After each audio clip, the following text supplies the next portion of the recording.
आणि हे घ्या, तयार आहे सँडविच ढोकळा. तो सुद्धा वेगळा फ्लेवर देऊन केलाय बरं का.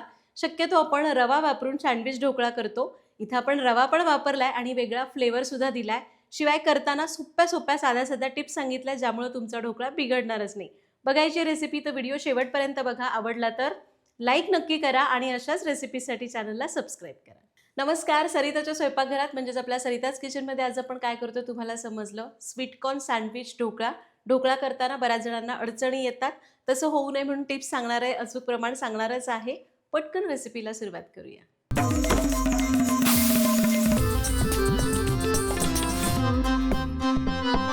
तो ढोकळा आपण 3 स्टेप्समध्ये करतोय. पहिल्यांदा बॅटर करायचं, मग चटणी करायची आणि त्यानंतर फोडणी द्यायची. आपण स्टेप बाय स्टेप जाऊया. पहिली स्टेप आपल्याला करायचं आहे ढोकळ्याचं मिश्रण. त्यासाठीचं साहित्य सांगते. पटकन इथं लिस्ट येईल, त्याचा स्क्रीनशॉट काढून घ्या किंवा पॉज करून लिहून घ्या.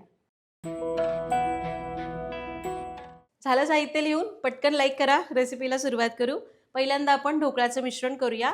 मिक्सरच्या भांड्यात घेऊया 1 कप स्वीटकॉर्नचे दाणे. त्यामध्ये घेऊया 1 इंच आलं, 2 ते 3 हिरव्या मिरच्या, अगदी थोडंसं 2 ते 3 चमचे पाणी घालूया आणि याला बारीक करूया. आता एक मिक्सिंग बोल घेतला आहे, त्यामध्ये हे बारीक केलेले स्वीटकॉर्न काढायचे. हे बघा, छान बारीक वाटून घ्यायचा. थोडे चंक्स राहिले तर चालतील. तर सगळं साहित्य मी इथं दाखवलेल्या या कपाने मोजून घेतलेलं आहे. तुम्ही अशाच साईजची एखादी थोडीशी छोटी मोठी वाटी वापरू शकता. आता मिक्सरचं भांडं आहे, त्यामध्ये घेऊया 1 कप बारीक रवा, पाव कप बेसन, अर्धा कप दही.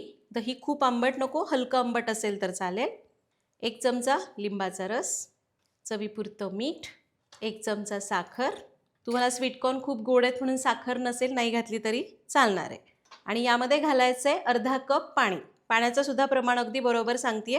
ज्या वाटीने तुम्ही मोजता त्याच वाटीने अर्धा कप पाणी घालायचं आणि याला जस्ट फक्त मिसळण्यापुरतं मिक्सरला फिरवून घ्यायचं. खूप बारीक करण्याची गरज नाही. हे घ्या, रवा आपण फिरवून घेतला. हे बघा, असा घट्ट पाहिजे, खूप जास्त पातळ नको. तुम्हाला वाटतं थोडासा पातळ झालाय तर थोडासा 1-2 चमचा रवा वाढवला तरी चालेल. रव्याचं मिश्रण स्वीटकॉर्नच्या याच्यातच काढून घेतलं. याला चांगलं मिक्स करून घ्यायचं आहे. चांगलं एकजीव करायचं आहे बरं का. 1-2 मिनटं तरी याला चांगलं फेटायचं. याला आपण चांगलं मिक्स करून घेतलं. सगळं छान एकजीव झालंय. यावर झाकण ठेवूया आणि कमीत कमी 10 ते 15 मिनटं याला भिजू द्यायचं. यामध्ये रवा आहे, तो भिजून छान फुगला जातो आणि त्यामुळे ढोकळा छान होतो. 10 मिनटं भिजू देऊ. आता दुसरी स्टेप आपल्याला करायची आहे चटणी. त्यासाठीचं साहित्य समोर दिलंय. पटकन स्क्रीनशॉट काढा किंवा लिहून घ्या.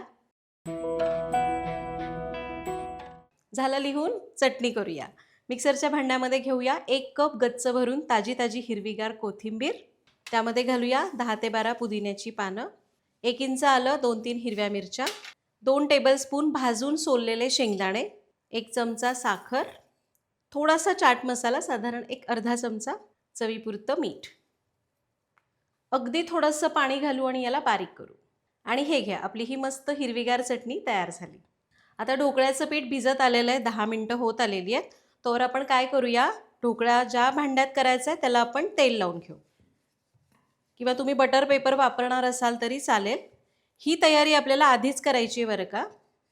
कारण एकदा इन्स्टंट ढोकळा करताना त्याच्यामध्ये सोडा गेला की तो जितका ॲक्टिव्ह असताना आपण त्याला उष्णता देतो तितका ढोकळा चांगला फुगतो. त्यामुळे ही काळजी आपल्याला घ्यायची आहे. मिश्रणामध्ये सोडा घालण्याच्या आधी आपली ही तयारी असायला हवी. ही तयारी झाली. आता दुसरी आणखी एक गोष्ट करायची आहे. ज्या भांड्यामध्ये आपल्याला ढोकळा स्टीम करायचा आहे त्यामध्ये आधीच पाणी उकळायला ठेवायचं. हे पाणी जेव्हा तुम्ही ढोकळ्याचं मिश्रण ठेवता त्यावेळी उकळतं पाहिजे, म्हणजे गरम गरम पाणी पाहिजे, गार पाणी नको. आता याचं कारण सांगते.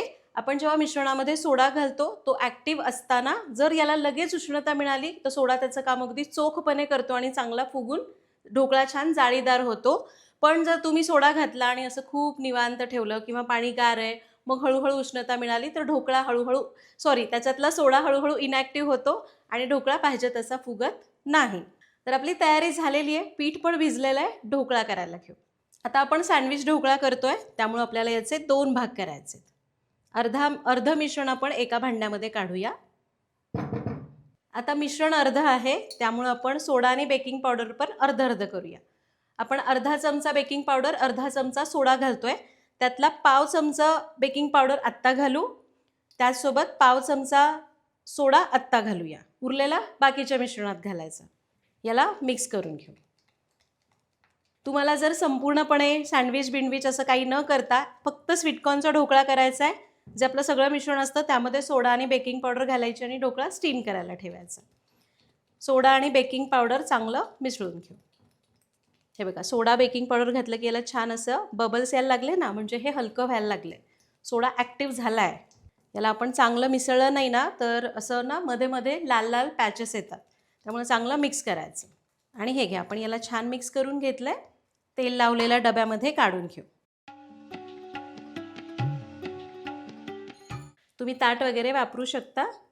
छान एकदम सगळं असं पुसून घालायचं आणि पुसण्यासाठी असे स्पॅच्युला बरे पडतात. आता हे बघा, कढईतलं पाणी उकळायला लागलं की नाही, आणि याच्यावर ना काहीतरी कढी वगैरे ठेवायची, म्हणजे डबा असा वरच्यावर राहतो आणि पाणी ढोकळ्याच्या मिश्रणात जात नाही. यावर असा मधोमध हा डबा ठेवायचा. यावर असं काहीतरी झाकण ठेवायचं की जे थोडंसं कढईपासून उंच आहे आणि व्यवस्थित बसतं. आता गॅस एकदम कमीही करायचा नाही, मोठाही करायचा नाही, थोडा मध्ये ठेवायचा. 10 मिनटं किंवा ढोकळा वाफवेपर्यंत याला असंच ठेवायचं. फक्त एक लक्षात घ्या, याला 5 मिनिटाच्या आत उघडून बघायचं नाही, नाहीतर सोडा डिस्टर्ब होतो आणि त्याचं काम नीट करत नाही. आणि 10 मिनिट झालेली आहेत. गॅस मी आधीच बंद केला, कारण मी आत्ता उघडून बघितलं तर एक 7-8 मिनिटात ढोकळा छान स्टीम झाला आहे. तर याच्यामध्ये टूथपिक वगैरे रोवून बघायचं, मध्ये थोडी कडेला पण रोवायची. छान झाला ना, एकदम मस्त फुगला आहे. जेवढी अपेक्षा होती ना त्याहीपेक्षा हा जास्त फुगला आहे. तर आता याला बाहेर काढू, दुसरे लेअर करू आणि परत स्टीम करायला ठेवू. ढोकळा मी खाली उतरवला. आता मी याला थोडंसं सेट करून घेते, कारण इतकं मऊ आहे ना हा, असं ब्रशने असं केलं तरी पण असं थोडासा फ्लॅट होतो आहे, म्हणजे आपल्याला लेअरिंग व्यवस्थित करता येईल. तुमचं असं फार जागा राहिली असेल तर हे नाही केलं तरी चालेल. हे झालं. आता आपण ही तयार केलेली चटणी यावर घालूया. याचा लेअर लावून घ्यायचा आहे, कारण आपल्याला सँडविच ढोकळा करायचा आहे ना, म्हणून. तुम्हाला वाटतंय चटणीचा लेअर फार जाड नको तर कमी केला तरी चालेल. सँडविच ढोकळ्याचा फायदा काय माहिती आहे का, सगळं आपण एकाच वेळी करतो ना, त्यामुळे वेगळी चटणी बिटणी परत देत बसण्याची गरज पडत नाही, कारण चटणी त्याच्यासोबतच असते. हे आपण लावून घेतलं.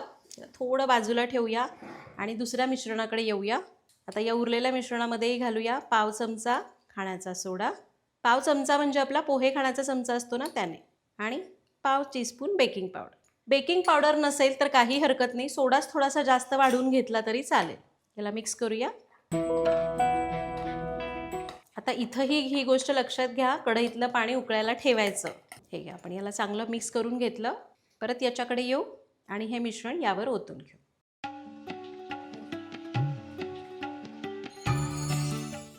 त्याच्यामध्ये हे बरोबर होईल. जास्त फुगला तर डब्यातनं बाहेर यायला नको. थोडंसं मिश्रण मी परत वेगळं उकडवून घेते. हे छान थोडंसं टॅप करून घ्यायचं. यावर घालायची थोडीशी मिरची पावडर, म्हणजे आणखी एक रंग मिळतो. दुसरीकडे पाणी आपलं उकळतच आहे. गॅस कमी करूया. यावर हा डबा ठेवूया आणि आणखी 10 मिनटं वाफवून घेऊया. आता फार वेळ लागणार नाही, एक 7-8 मिनटं लागतील. मध्यम आच ठेवायची. तर आणखी एक 5 ते 7 मिनटं ढोकळा मी वाफवून घेतला आहे. आणि हे बघा, मस्त दिसतोय ना, एकदम परफेक्ट झाला. मला वाटलं होतं की डब्यात मावणार नाही, बरं झालं थोडंसं मिश्रण काढून ठेवलं. बघूया. हे बघा, आता मात्र हा अगदी छान वाफळलेला आहे. टूथपिक क्लीन निघते, याचा अर्थ तो छान तयार झाला आहे. इवन आपल्याला हिरवा रंग कुठेच लागत नाही, याचा अर्थ चटणीसुद्धा एकदम मस्त सेट होऊन बसलेली आहे. गॅस बंद केला आहे. याला मी बाहेर काढून घेते आणि संपूर्ण गार करणार आहे. तोपर्यंत संध्याकाळची वेळ झाली, आमचा चहा तिकडे तयार होतोय. तर साधारण एक अर्ध्या तासांनी ढोकळा गार झालेला आहे. आपण काढून घेऊया. सुरीने आधी याच्या कडा मोकळ्या करायच्या. काढून घेऊया. बघूया कसा झाला.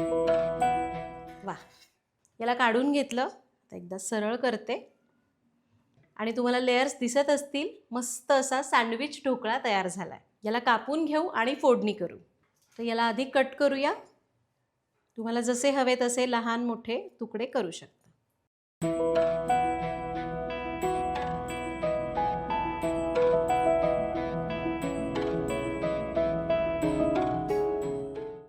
तर याला मी कापून घेतलं आहे आणि हे बघा, आपला हा मस्त स्पॉन्जी सँडविच ढोकळा तयार झाला आहे. याची फोडणी करते मी. फोडणीसाठीचं साहित्य बघूया. फोडणीसाठी पॅनमध्ये घेऊया 1 टेबलस्पून तेल. हे आपलं सरिताज किचनचं लाकडी घाण्याचं तेल आहे, जे शुद्ध पारंपरिक आहे, ज्यामध्ये आपण केमिकल्स वापरत नाही. एकदा जरूर वापरून बघा. ऑर्डर करण्याची लिंक डिस्क्रिप्शन बॉक्समध्ये दिलेली आहे. तेल गरम झालं, यामध्ये घालू अर्धा चमचा मोहरी. मोहरी तडतडली, उभ्या चिरलेल्या हिरव्या मिरच्या घातल्या, पांढरे तीळ, गॅस मी बंद करते, हिंग, कढीपत्ता आणि थोडीशी कोथिंबीर. याला परतून घेऊया. तुम्हाला हवं तर यातही पाणी घालून साखर वगैरे घालून शिजवून घेऊ शकता. थोडं मीठही घालावं लागेल आणि थोडा लिंबाचा रस शेवटी घालायचा. पण आपण सँडविच ढोकळा करतोय, ऑलरेडी त्याच्यामध्ये चटणी आहे. पाणी घातलं तर ते जास्त ओला होऊ शकतो, म्हणून मी फक्त तेलातली फोडणी करणार आहे. झाली आपली फोडणी तयार झालेली आहे. गॅस बंद करूया. तर ढोकळ्याचे पीसेस आपण या एका ताटलीमध्ये काढूया आणि मग फोडणी करू.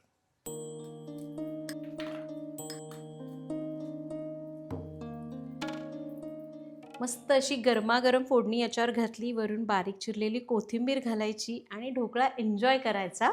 तर बघितलं, करायला थोडासा वेगळ्या पद्धतीचा सँडविच ढोकळा केला. जनरली सँडविच ढोकळा संपूर्णपणे जो पांढरा रव्याचा ढोकळा असतो त्यापासून केला जातो, पण आपण थोडासा वेगळा फ्लेवर देण्यासाठी यामध्ये स्वीटकॉर्न वापरलेले आहेत आणि असा सँडविच ढोकळा तयार केला. तुम्हाला जर सँडविच ढोकळा करायचा आहे आणि फक्त रवा वापरून करायचा आहे तर मला सांगा, आपण त्याची रेसिपी पण करूया.